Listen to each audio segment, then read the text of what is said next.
কারণে আপনাকে ধন্যবাদ।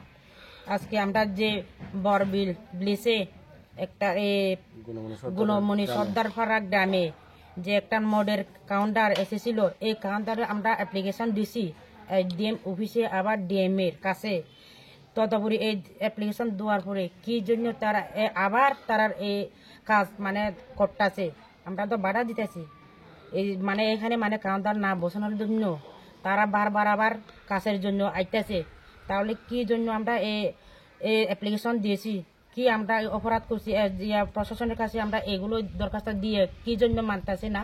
আমি এই জন্য এই কর্তার হয়ে গেছি, এই প্রতিবাদ করতেছি। যাহার 2 মাস হইতেছে, 6/11/2023 আমরা এই অ্যাপ্লিকেশন দিয়ে দিয়েছি। তানের বাড়ি হলো যে করবুক, পরিমল ত্রিপুরা।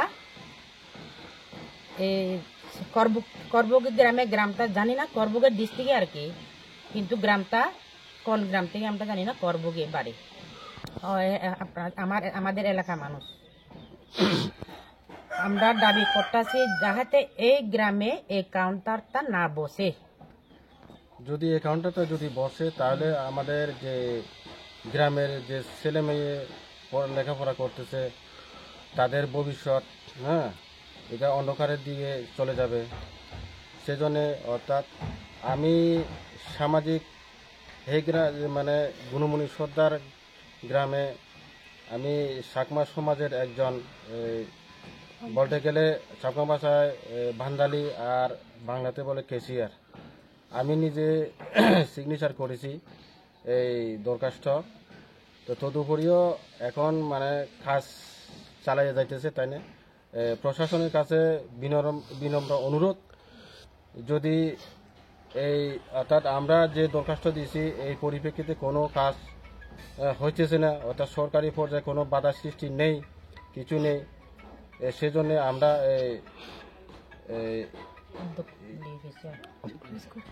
অর্থাৎ এখানে না বসানোর লাইগা আমরা চলানি কারবার থেকে যোগাযোগ করে আমরা আজাল কারবারি সব যোগাযোগ আমরা এই মেয়ের যোদ্ধা একটা আমরা সেক্রেটারি প্রেসিডেন্ট আমরা আছি, আমরা সবাই মিলে এক দরখাস্ত অ্যাপ্লিকেশন করছি যাতে আমরা সমাজে এরকম চিরাচুরি এলাকাতে এই গুণমণি সর্দার পাড়াতে যাতে এক মোড়ের কাউন্টার না বসা হয়।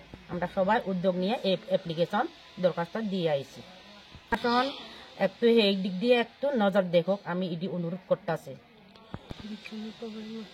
আপাতত আমরা 30 জনে চিহ্নিসার দিয়ে এটি দরখাস্ত দিছি। না, একবার এসেছিলেন এখানে ডিসি আছে তাই না, আর এবং কি তহসিল, আমি নিজেও ছিলাম এখানে। অর্থাৎ এসেছিলেন না, জিজ্ঞাসা করেছিলেন যে অর্থাৎ এখানে আমরা কি অবজেকশন দিছি নাকি দিছি না। তো আমি বলেছি যে আমরা অবজেকশন দিছি। সে সময় একটু কাজ স্থগিত আছিল, এখন দ্রুত কাজ চালিয়ে যাইতেছে। আর কোনো প্রশাসনের কাছ থেকে কোনো আর ইশারাও নেই, কিছু নেই, তদারকিও নেই। অর্থাৎ আমার বক্তব্য হলো যে দরখাস্ত দেওয়ার পরে কেন প্রশাসন এই ব্যাপারে কিছু কাজ করতেছে না। আমরা আবার জোরদার কর্ম আমরা ছাড়তাম না।